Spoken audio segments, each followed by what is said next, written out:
Hello. We are checking out another pilot. This one is for something called Farfetched. This one's actually more of a teaser for the pilot. But I actually kind of remember one of the main characters for this one showing up on my Twitter once. So I wanted to check out this pilot to see what's going on, what's coming. If you guys like this video, leave a like, subscribe, hit the bell, and yeah, let's just jump right into it. Okay, this is Farfetched by, well, Farfetched is the name of the channel. I'm just laying the breadcrumbs for when we make it big. Isn't that right, Rue? Yeah, of course. Everyone 2008, okay, so retro. Yeah, and they usually start with hard work. So make yourself useful. Oh, it's a band. They're filming a music video. Wedding party? Or These designs are so like Duty calls. gothic Tumblr, but like in a great way. Coming, Piper. Typical. Only way you bother. Wait, is that a demon cat dog? making friends. Demon dog. What the fuck was that? Sorry. I guess they don't make trees like they used to. So this is a horror. Right, people. This is our lead singer and lighting expert, Quinn. Yep. Lighting That expert. lighting You hear expert. that, Kira? I got a promotion. I mean, if it works, it works. Full pilot coming before we die? We certainly hope so. Well, I mean, oh god, that is horrific. All right, well, so this is gonna be like a horror themed show about like a band. It's interesting. So character designs alone, I didn't catch the name of this character, but love, absolutely love the entire aesthetic. I love the gradient in the hair. So make yourself useful. I love the black lipstick and the eyeliner. Wedding party? I love this outfit.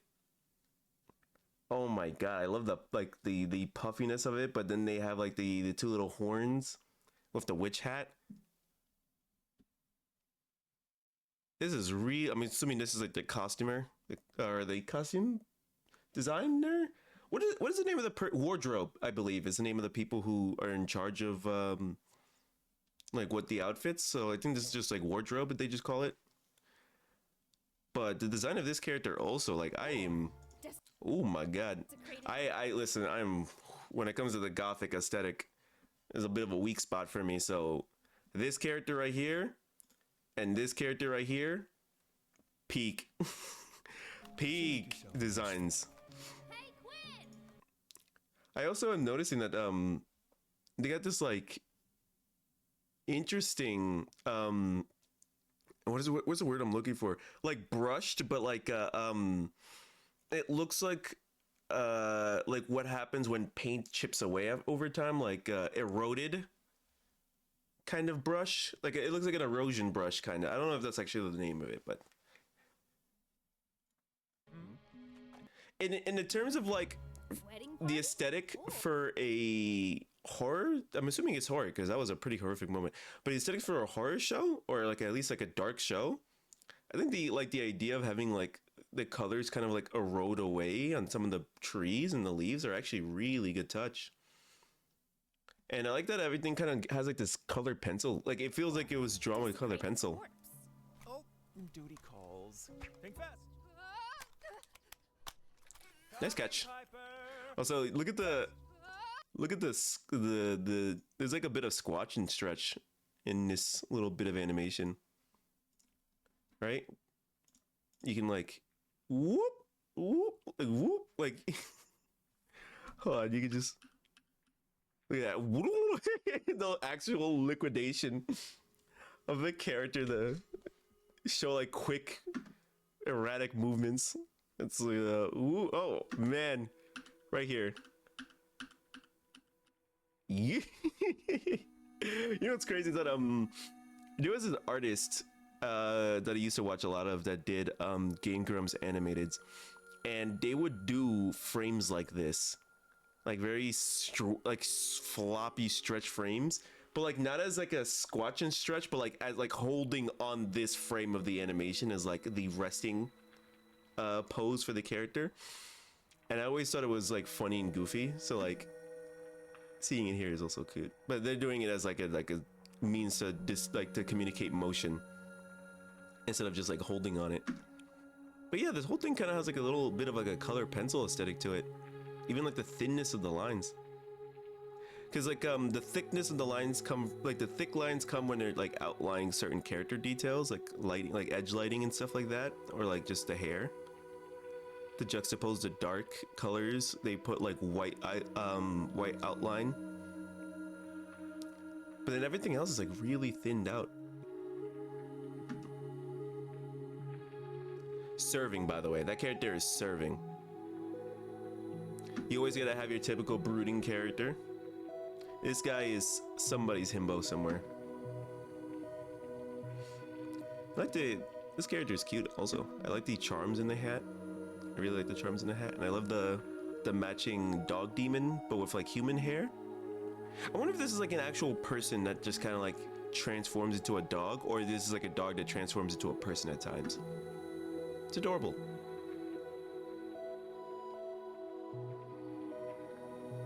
So they're setting up for a concert or a music video they're about to do.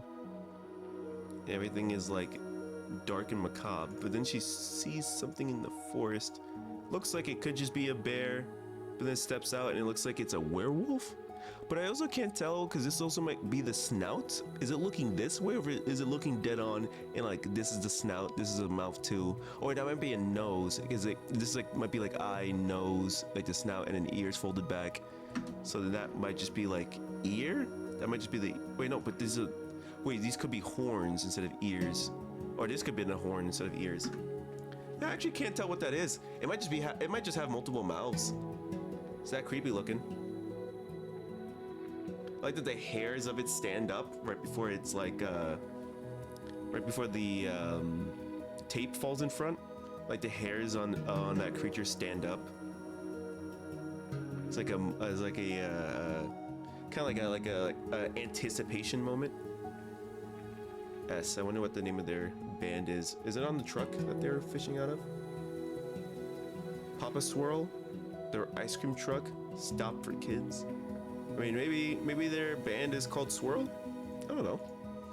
I'm assuming the ice cream truck name has nothing to do with their band name. And this character kind of aesthetically reminds me a little bit of Chip Skylark because of the way they're dressed. Oh yeah, it's a cute show. This is cute so far. This is like a teaser, so there isn't much to talk about really just yet, except for like just kind of like the art style. But I'm interested to see what more comes out of this, actually. Oh yeah. So they do have a website. Close.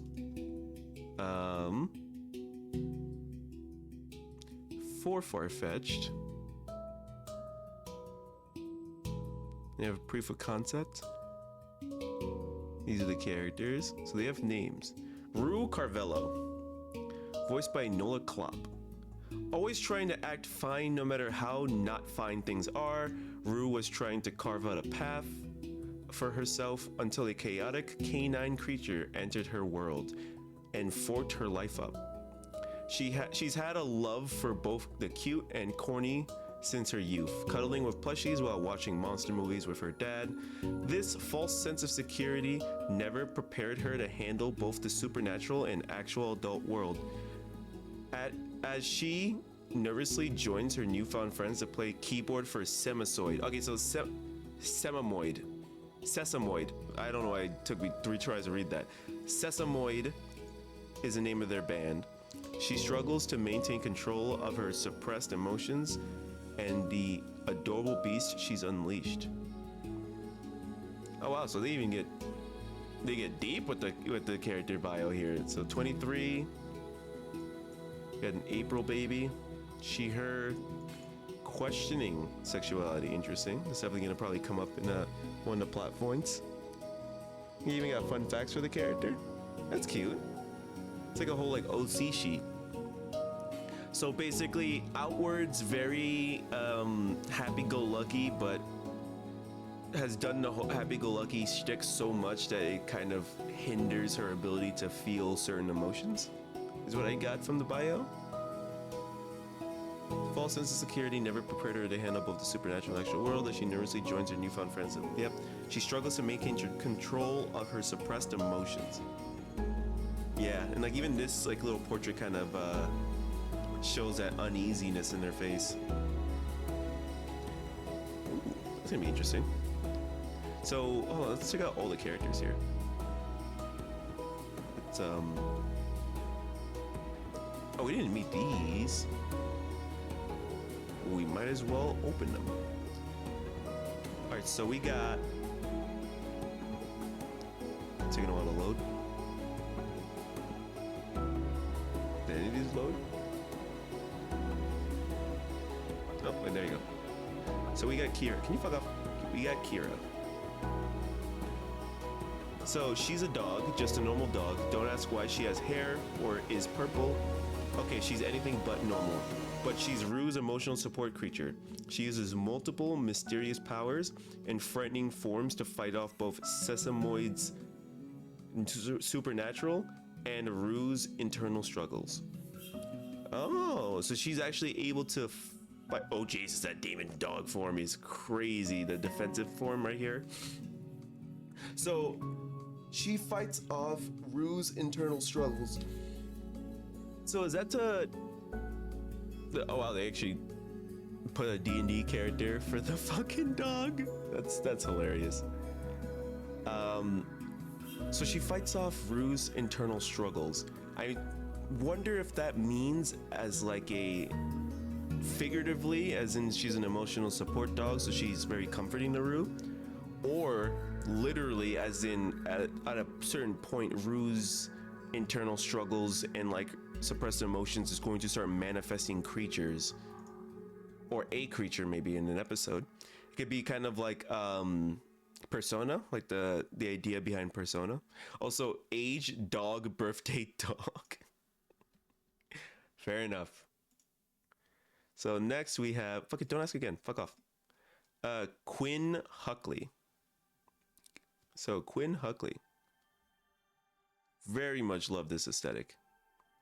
He doesn't think he's better than you. He knows he is. All right, the cockiness is going to be the part that I won't enjoy, but I do like the aesthetic. As the leader and drummer of Sesamoid, Quinn's tunnel vision to determination for his band to make it big often puts his crew into perilous situations. Being childhood friends with Rue and knowing she wouldn't say no, he dragged her into joining the band after he couldn't find a reliable keyboard player. Even though he makes his friends do all the hard work, his keen eye for talent and charisma are what brought the gang together. Despite how much he shows off, he still can't escape his grandmother's garage. Oh. Interesting. So sexuality is demisexual panromantic. He, him. Love shepherd's pie. Would play a chaotic tiefling rogue. Would absolutely make sense. So, very high on life, or not high on life, but very high on his own kind of ego, but still lives in his grandmother's garage. I wonder if that's out of sentimentality, or just because like actually not as successful as he puts on, or as capable as he puts on. I already said don't fucking block. Piper Stubbs. Okay, Piper, adorable. So a medical student with a lot of cosplay and theatrics makes sense. That's why she has the outfits. Piper is the extroverted guitar shredder of Sesamoid. Despite being the youngest member of the gang, she tries to be the most composed. When it comes to putting on a show, she and Warren are the ones that have to bring Quinn's crazy ideas to life.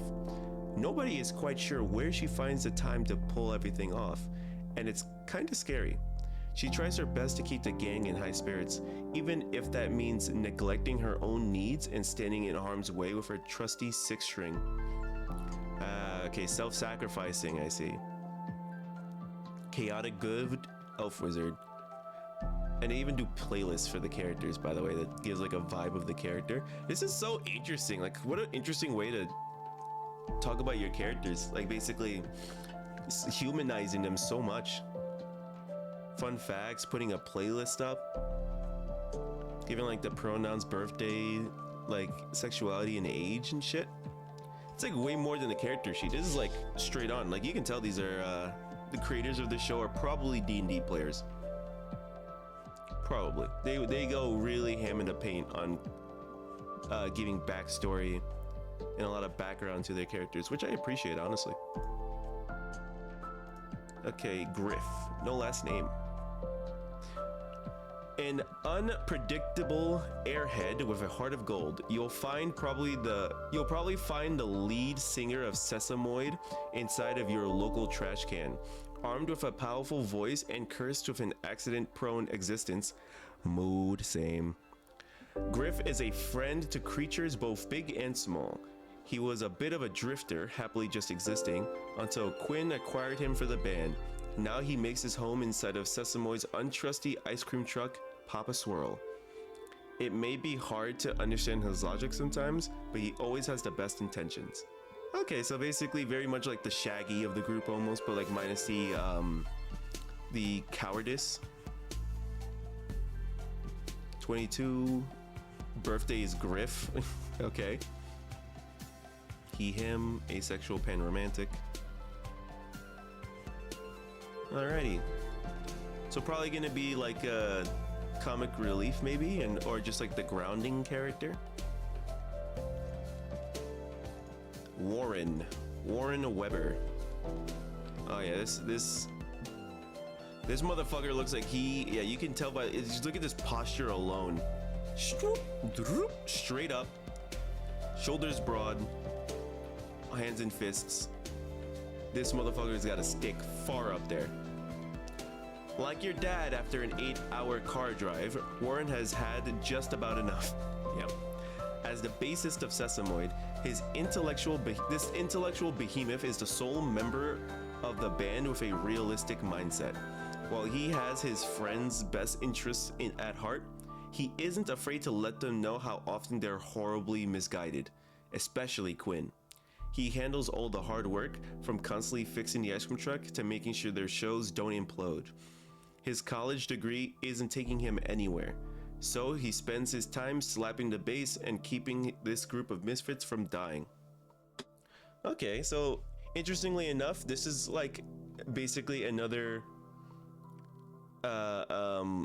foundation of the group, but unlike Griff, he is probably not going to be able to be a good emotional foundation, but more just like stability is what he offers to the group, while Griff is good for emotional foundation. I'm just making assumptions, by the way. This is just what I'm reading off the characters. Okay, so these three characters we have not seen, but we can read about. Clodagh Huckley. An ex-rocker, now off her rocker, Clodagh is Quinn's nurturing metalhead grandmother. Okay, so this is the grandmother whose garage we live in. Born and raised in Ireland, she moved to America in her 30s with her family to pursue the dream of being a rock star. After Quinn's parents suddenly walked out, she took up the mantle of raising a hard-headed goth boy. She may act absolutely batty, but she's the best granny you could ask for. Oh, that's sweet. Oh, that's really sweet. That's cute. 11/11. Scorpio, I believe. I think that's Scorpio still. Age 69. Hell yeah. Okay, so Regan Locklear. Chill and seemingly apathetic, Regan is a reptile-looking practical effects guru. The only thing that explodes bigger than her on-set pyrotechnics is her heart for her girlfriend Piper. Oh, okay, so her and Piper together, gotcha. She adores all types of scaly fellas. Because cold-blooded critters are misunderstood just as much as she is. Don't let her harsh exterior fool you. She's a total softie on the inside, except for her pyrotechnics. Those can hurt. I mean, it might just be my own bias towards like people who look like this, but I don't get a harsh exterior.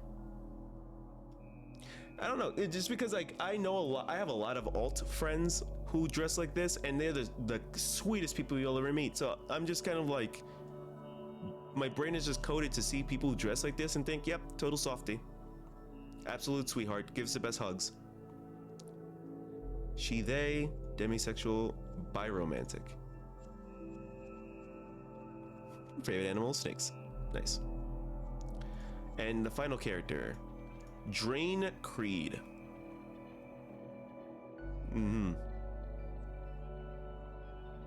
Looks like a looks like an ass is the nicest way I can put it. But like, looks like an ass. Looks like a lot to deal with. The son of a major record executive and complete shitlord. Yep. Yeppers. Yep. Drain is an EDM musician and a self-proclaimed rival of Sesamoid. Donning his trademark neon helmet, this Shampire is the band's, and specifically Quinn's, biggest nuisance and constantly interferes with their adventures for his own selfish reasons. I wouldn't be surprised if this person low-key ends up having a thing for Quinn. Just saying. He loves to flaunt his vampirism for the fangirls and fame, but there are much less glamorous sides to being a vampire that he tries to ignore. I mean, like the hunger and the not being out in sunlight. Though he may be a nuisance in the eyes of the Sesamoid gang, deep down, he's a bigger threat than anyone, including himself. He's a bigger threat than anyone, including himself. Wait, I think I'm misreading this. Though he may be a nuisance in the eyes of the Sesamoid gang, deep down he's a bigger threat than anyone, including himself, would have guessed. Okay, there you go. Okay, so underestimates himself a lot. Age, immortal, mentally early 20s, gotcha.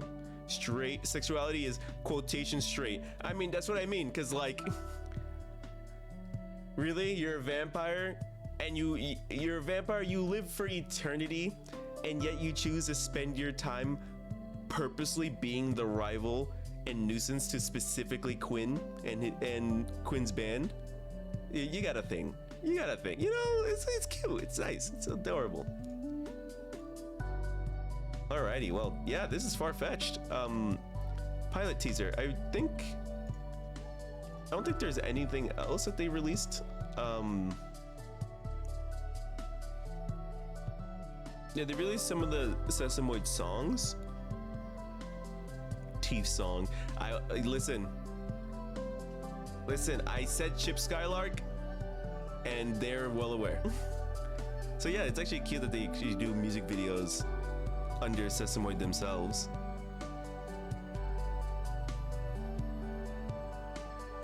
But no full pilot yet. Alright, well, whenever that's out, we'll look forward to watching it, see what this ends up becoming. Alright guys, well yeah, if you like this video, leave a like, subscribe, hit the notification bell, and I will see you guys in the next one. Bye-bye.